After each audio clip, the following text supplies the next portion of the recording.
नमस्कार, आप देख रहे हैं लीडिंग भारत टीवी और मैं हूं आपके साथ आस्था तिवारी। आज जिस मुद्दे पर आपके साथ रूबरू हो रही हूं, वो मुद्दा काफ़ी ज़्यादा अहम है और उस पर चर्चा करना भी ज़रूरी है। चर्चा इसलिए क्योंकि मुद्दा उत्तर प्रदेश का है और जब बात उत्तर प्रदेश की आती है तो उत्तर प्रदेश को लेकर के वो तमाम राजनीतिक दल बड़े बड़े वायदे करते हैं, बड़े बड़े तमाम वो बातें करते हैं। लेकिन इस वक्त मैं जिस मुद्दे पर बात करने जा रही हूँ वो मुद्दा बहराइच का है।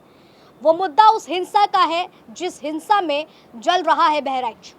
वो मुद्दा उस हिंसा का है कि जहाँ पर उस हिंसा के तले हिंदू मुस्लिम आपसी रिश्ता जो है पूरी तरीके से खत्म होते हुए दिख रहा है।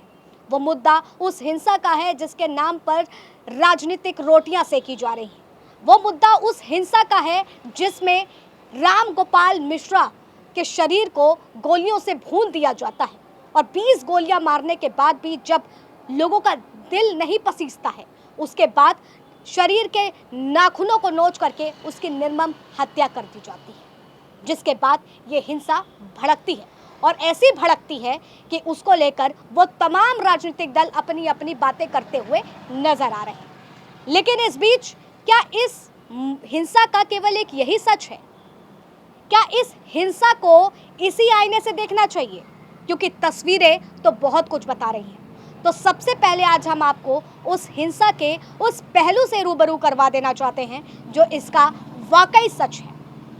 इस सच के पीछे कई सारे आईने हैं। जिस आईने को राजनीति के तले दबाया जा रहा है, प्रशासन की नाकामी के तले दबाया जा रहा है और आज देश में हिंदू मुस्लिम की हिंसा भड़की हुई है। देखिए, ये पूरी कहानी शुरू होती है बहराइच से, बहराइच के महाराजगंज में, जहां नवमी के बाद दशमी वाले दिन जो है विसर्जन यात्रा निकलती है और विसर्जन यात्रा के दौरान गाने बजाए जा रहे थे। भक्त उसी गाने में सराबोर हो करके नाचते हुए माँ दुर्गा की मूर्ति का विसर्जन करने के लिए जा रहे होते हैं। लेकिन उसी बीच एक मुस्लिम परिवार से कुछ व्यक्ति बाहर आते हैं और कहते हैं कि गाने को बंद कर दिया जाए, गाना बंद करिए। और इसी को लेकर के आपसी बहस होती है, जिसमें पीडीएफ जो उनकी चिप थी उसको भी निकाला गया और उसके बाद अचानक से बहस बढ़ती है और पत्थरबाजी शुरू हो जाती है। नंबर 1 सवाल कि आखिर ये क्या घटना सोची समझी साजिश थी या वाकई ऑडियो को चलते ये पूरा बवाल घटित हुआ? और जब पत्थरबाजी होती है तो राम गोपाल मिश्रा नाम का जो उस विसर्जन यात्रा में शामिल व्यक्ति था वो छत पर चढ़ता है और छत पर इस्लामी झंडा हटा करके भगवा झंडा लहरा देता है और उसके बाद ये शुरू होती है कहानी। और मुस्लिम परिवार इतना गुस्सा हो जाता है, गुस्से में इतना आग बबूला हो जाता है कि उस व्यक्ति को घसीटते हुए घर के अंदर लाता है और कई राउंड फायरिंग करके, यानी कि 20 गोलियां सीने में दागने के बाद उसके नाखून तक खींच लिए जाते हैं और उसकी निर्मम हत्या कर दी जाती है। मेरा सवाल यहाँ पर उन सारी चीज़ों से है कि जब उस इलाके में विसर्जन यात्रा निकल रही थी, वो इलाका संवेदनशील बताया जाता है, तो वहाँ पर पुलिस प्रशासन का एक भी अधिकारी, एक भी व्यक्ति क्यों नहीं मौजूद था?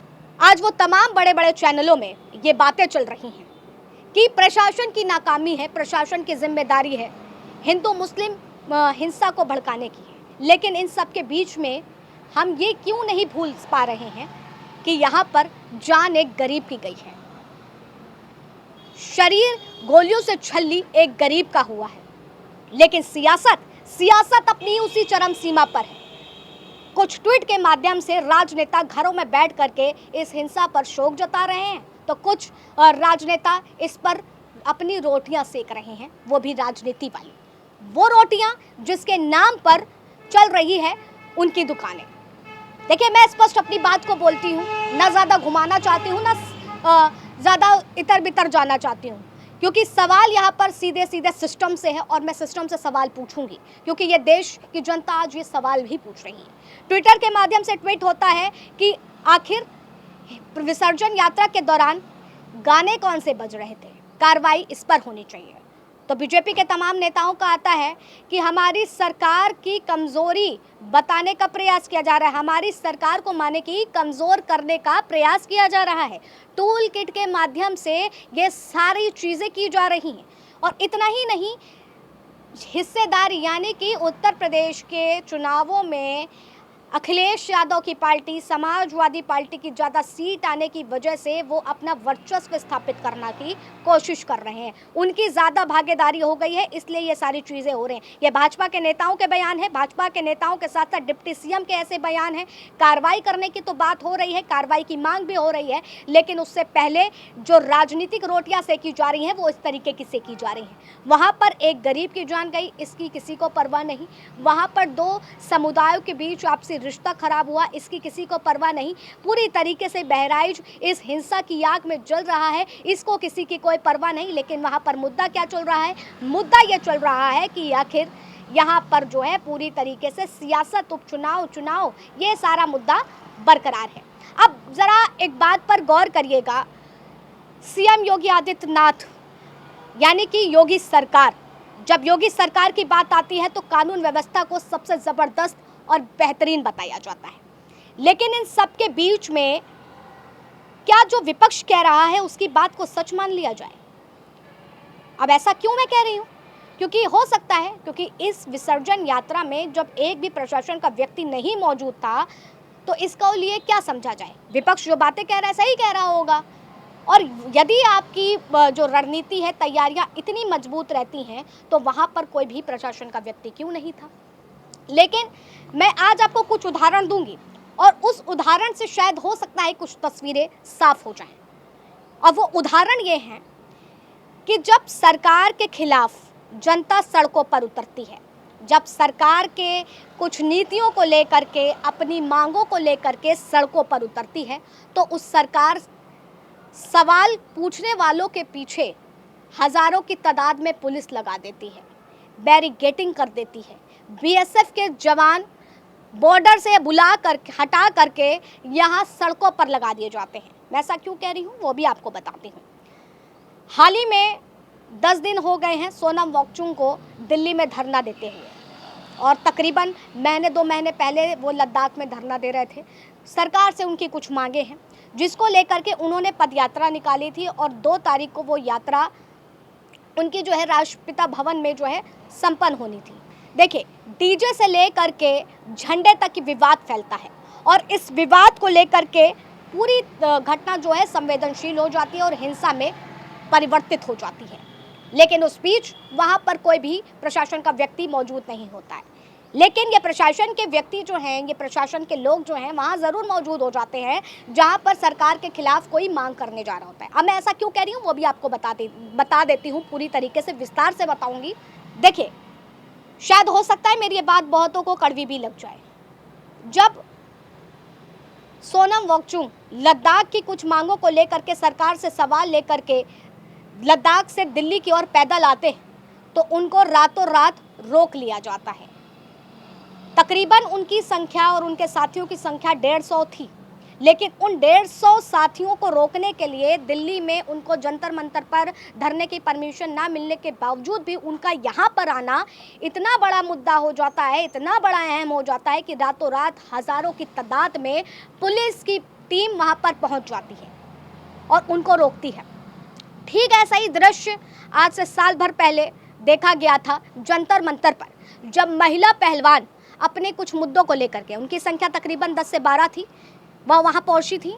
लेकिन मैं ये बात नहीं कहती हूँ कि मुद्दा राजनीतिक में था, राजनीति को लेकर के हो रहा था या किस चीज़ को लेकर के हो रहा था, लेकिन वहाँ पर महिला पहलवान थी और महिला पहलवान आज भी अपने इंसाफ की मांग कर रही हैं। उनको इंसाफ का तो ई भी नहीं मिला है, लेकिन ये मुद्दे जो है वो बरकरार हैं। और उस दरमियान देखा गया कि जैसे जैसे धरना तूल पकड़ने लगा तो बीएसएफ के जवान सड़कों पर उतार दिए गए, जंतर मंतर की सारी रोडें जाम कर दी गई और पूरी तरीके से उनको रोकने का प्रयास किया गया। किस तरीके से उनको ज़मीन पर घसीटा गया था वो फोटो आज भी वायरल है और हर किसी ने वो तस्वीरें देखी हैं। और ठीक ऐसे ही अगर हम उत्तर प्रदेश की बात करते हैं तो उत्तर प्रदेश में जयप्रकाश नारायण की जयंती के दौरान अखिलेश यादव को रोकने के लिए, जो सपा सुप्रीमो अखिलेश यादव हैं, उनको रोकने के लिए ऐसे ही कुछ दृश्य वहाँ पर दिखा। रातों रात उनके घर के पास बैरिकेडिंग हो जाती है और कितनी पुलिस की संख्या थी वो तस्वीरें खुद बयां कर देती हैं। माने कि एक विपक्ष के नेता को रोकने के लिए इतनी पुलिस पहुंचती है, महिला पहलवानों को रोकने के लिए बीएसएफ के जवान सड़कों पर आ जाते हैं। सोनम वांगचुक को रोकने के लिए इतनी पुलिस रातों रात वहाँ खड़ी हो जाती है। तो जहाँ 60 से 70 लोगों की भीड़ थी विसर्जन यात्रा के दौरान, तो वहाँ पर एक भी पुलिस का प्रशासन क्यों नहीं था? तो क्या ये सवाल अहम नहीं है? क्या ये सवाल जायज़ नहीं है सरकार से? ये मुझे आप बता दीजिए। और ये सवाल आज केवल हम नहीं बल्कि सवाल देश का हर एक वो व्यक्ति पूछ रहा है जो इस हिंसा की आग में जल रहा है और उत्तर प्रदेश में जो घटनाएं घट रही हैं, क्योंकि विपक्ष इसको राजनीति का मुद्दा तो बना रही है। और मैंने ऐसा कुछ कहा नहीं है, ये मैंने चंद उदाहरण दिए हैं।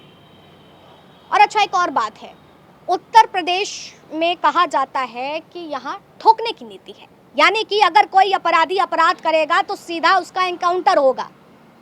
इतनी नीति होने के बाद भी आज यहाँ पर अपराधी इतना खौफजदा है कि किसी को भी गोली से भून करके छल्ली कर सकता है। उसके अंदर किसी का भय नहीं है, डर नहीं है। तो किस बात की आपका कानून व्यवस्था इतनी बेहतरीन है, किस बात की आप वाहवाही लूटते हैं? और ये केवल एक मुद्दा नहीं है, हिंसा तो ये हुई, इसके साथ ही साथ अगर आपकी कानून व्यवस्था इतनी दुरुस्त है तो एक दलित परिवार के सभी सदस्यों को गोली से क्यों भूना गया? एक घर में माँ की आंखों के सामने बच्चों का गला रेत दिया गया, तो वो ये क्यों हुआ? और ये हिंसा जिसमें एक व्यक्ति को गोलियों से छल्ली कर दिया जाता है, अगर आपकी कानून व्यवस्था इतनी बेहतर है तो ये चीज़ें क्यों हो रही हैं? मुझे इसका जवाब दीजिए। और ये सवाल जायज़ हैं और ये सवाल आज पूछे भी जाएंगे, क्योंकि ये सवाल आज देश की हर एक आवाम आपसे पूछना चाह रही है। जब आपकी सरकार है, आप सत्ता में हैं, तो आखिर व्यक्ति की इतनी हिमाकत कैसे हो सकती है कि इस तरीके की हिंसा भड़क जाए, कि इस तरीके से किसी को भी गोलियों से भून दिया जाए? आपकी सरकार है, आप ताकत में हैं, तो फिर क्यों उत्तर प्रदेश में इतने अपराधों को रोका नहीं जा रहा है? क्यों लगातार ऐसे अपराध बढ़ रहे हैं? क्या ये ठीक रहा विपक्ष के ऊपर फोड़ना कि वो जान करके कराने के प्रयास कर रहा है, या विपक्ष का ठीक रहा सरकार पर फोड़ना? ये जायज़ है या फिर ये जायज़ है कि आप इस बात की जवाबदेही दें कि आखिर ये घटना कैसे घटी? आप इस की जवाबदेही दें कि किस तरीके से इस घटना को घटने दिया? आखिर 60-70 के लोग जो विसर्जन में मौजूद थे, जब वो इलाका संवेदनशील था, वो इलाके से अगर यात्रा निकल रही थी, तो फिर वहाँ पर कोई भी पुलिस प्रशासन का व्यक्ति क्यों नहीं था? ये सवाल जायज़ है और ये सिस्टम से सवाल लगातार हम पूछते रहेंगे। क्या आपके पास वाकई जवाब है, या जो मेरा वीडियो देख रहे हैं उनके पास कोई जवाब है? और क्या ये प्रश्न जायज़ नहीं है कि जब कुछ उदाहरण जो मैंने दिए उनको रोकने के लिए हज़ारों की तादाद में पुलिस पहुंच सकती है, तो यहाँ पर पुलिस प्रशासन का एक भी व्यक्ति क्यों नहीं? और ये हिमाकत उत्तर प्रदेश में आखिर कैसे हो सकती है जब वहाँ पर ठोकने वाली नीति कायम?